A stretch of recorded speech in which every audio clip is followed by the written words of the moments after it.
जय आदिवासी दोस्तों, जय जौहर। दोस्तों, हमारे बेरोजगार युवा भाई भोपाल में लाठियां खा रहे हैं और इन नेताओं की चाल तो देखो।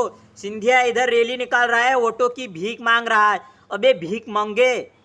सिंधिया से जब सवाल पूछा मीडिया ने कि बेरोजगार युवाओं के ऊपर क्या कहना चाहते हैं, जो लाठियां बरसाई गई है उनके ऊपर क्या कहना चाहते हैं। सिंधिया जी कल जिस तरह से भोपाल में बेरोजगार छात्रों पर लाठीचार्ज हुआ, वो उसको लेकर काफी अरे जो आपकी जन आशीर्वाद यात्रा मालवा निवाड़ में, लेकिन उनके पास कुछ कहने को ही नहीं है। वो अपने सवालों को बार बार पलटे जा रहे हैं। ऐसे एमसी नेताओं को ना ऐसे पिछवाड़े पे इतने डंडे मारना चाहिए कि जब भी सीट पे बैठे तो ये बेरोजगार युवा याद आना चाहिए, इनको बेरोजगार लोग याद आने चाहिए, देश की जनता याद आना चाहिए। अबे ये देश की जनता की सेवा करने के लिए नेता नहीं बनते, ये देश को खाने के लिए ये उसके जैसे है। जैसे अनाज में एक धनुरिया आ जाता है ना, उस धनुरिया के जैसे है ये नेता। अंदर से अंदर खोखला कर देते हैं और बाहर दिखावा करते हैं। ये इसी सरकार को इतना डंडे मारना चाहिए, इतने डंडे। जाग जाओ मेरे भाइयों, जाग जाओ, अभी भी मौका है। ये लोग हमें अपना अधिकार मांगने से नहीं देंगे, हमें छीनना पड़ेगा, हमें लड़ना पड़ेगा, हमें आगे आना पड़ेगा। हमें एक ऐसे युवा, ऐसे व्यक्ति को चुनना पड़ेगा जो हमारे हक के लिए लड़े। आज जितने भी ये जो कोचिंग क्लासेस के जो लोग हैं हमारे साथ, गोपाल सर ही क्यों खड़े हैं? बाकी कोचिंग क्लासेस वाले कहाँ गए? जो बड़ी बड़ी रकम बच्चों से ले रहे हैं, वो कहाँ गए? आज वो हमारे हक के लिए क्यों नहीं लड़ रहे? ऐसे कोचिंग क्लासेस वालों को भी धक्का मार मार के बाहर निकालना चाहिए, इन कुत्तों को। दोस्तों, आप ऐसी कोचिंग क्लासेस में कभी मत जाना जहाँ की टीचर हमारा सपोर्ट नहीं कर रहे हैं, हमारे आंदोलन में भाग नहीं ले रहे हैं। ऐसे टीचर को कभी सपोर्ट मत करना।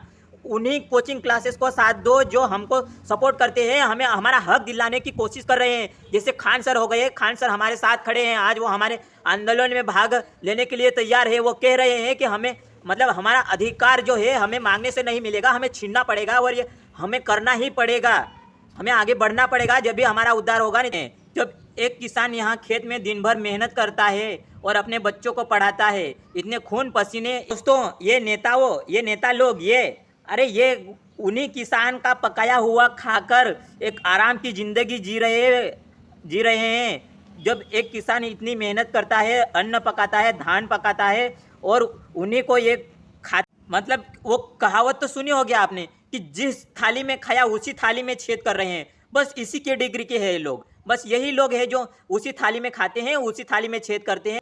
जिस किसान का खाते हैं उसी किसान के बेटे के ऊपर आज इन लोगों ने लाठियां बरसाई है, लाठियां। आज गरीब ही क्यों लड़ रहा है, गरीब ही क्यों आंदोलन में भाग ले रहा है? क्योंकि वो गरीब है, उसको नौकरी की जरूरत है। आज जितने भी जो बड़े लोग हैं वो नहीं साथ दे रहे हैं। का पैसा कमाकर वो अपने बच्चे को पढ़ाता है, और उस किसान का बच्चा जब नौकरी मांगने जाता है तो उसके ऊपर लाठियां बरसाई जाती है। ये कौन सा कानून है भाई? ये कहाँ से सीख कर आए हैं लोग? ये कौन से संविधान में लिखा है? क्या जो नौकरी मांगना है या गुनाह है? क्या ये आतंकवादी काम है? और ये हमारे पुलिस भाई भी है ना, वो भी अंधे हो गए, उस नेताओं के गुलाम बन गए। अरे गुलाम मत बनो, देश की सेवा करो।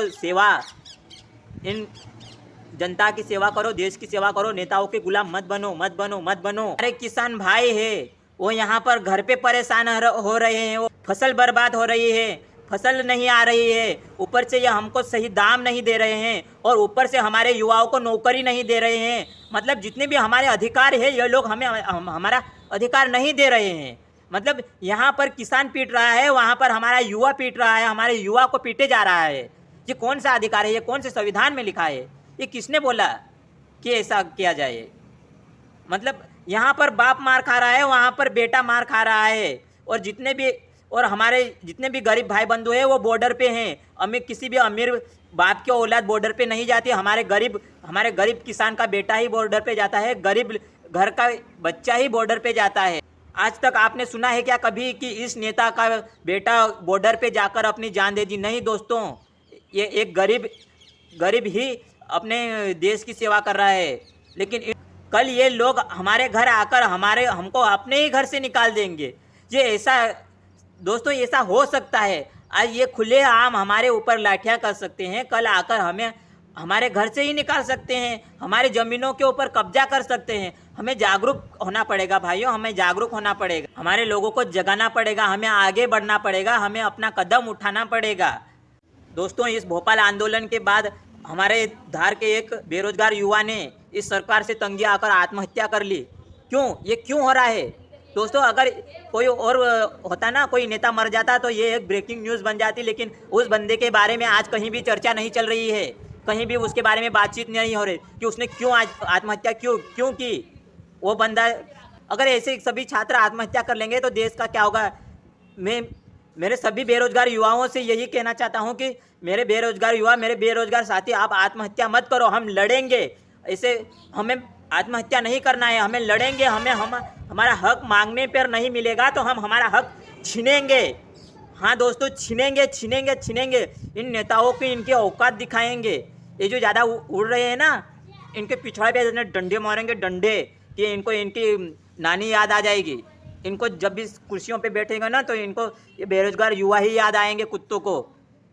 आत्महत्या मत करना मेरे दोस्तों, मेरे यारों, मेरे बेरोजगार युवाओं, आत्महत्या मत करना। लड़ो, ऐसे बुज़दिली ज़िंदगी मत जियो, लड़ेंगे, जीतेंगे। दोस्तों, ये नारा हर एक इंसान के मुंह पर होना चाहिए कि अभी सरकार ना तो बीजेपी की बनेगी ना तो कांग्रेस की बनी, अभी सरकार बनेगी एक आदिवासी की। जय आदिवासी। इसे एक सरकार बनानी चाहिए हमको कि वो हमारे हक के लिए लड़े, हमारे साथ खड़े रहे दुख सुख में, हमारे ऊपर जो विपदा आ रही है वो विपदा से लड़े। ऐसी सरकार को हमें साथ देना चाहिए और हमें ऐसी सरकार बनाना चाहिए। एक पर भी कुछ कांग्रेस के नेता वहाँ पर जाके मतलब अपना दुख जाहिर कर रहे थे, तो मैं उस कांग्रेस के नेताओं से भी कहना चाहता हूँ कि आपको अगर इतना आपको इतनी चिंता है तो आप क्यों नहीं आज हमारे साथ आकर खड़े हो रहे हो? आज आप क्यों नहीं हमारे साथ हो? आप भी रहो ना हमारे साथ, आज खड़े रहो हमारे साथ, कंधे से कंधे मिलाकर रहो। क्यों ये दिखावा करते हैं? ये नेता दिखावा करते हैं।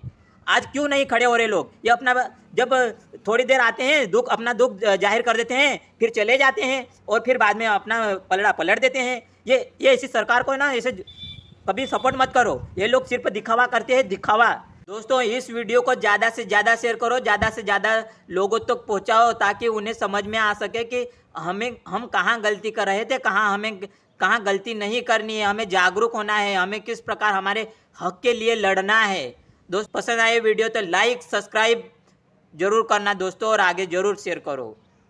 धन्यवाद। जय हिंद, जय भारत, जय आदिवासी, जय जोहर, जय हिंद।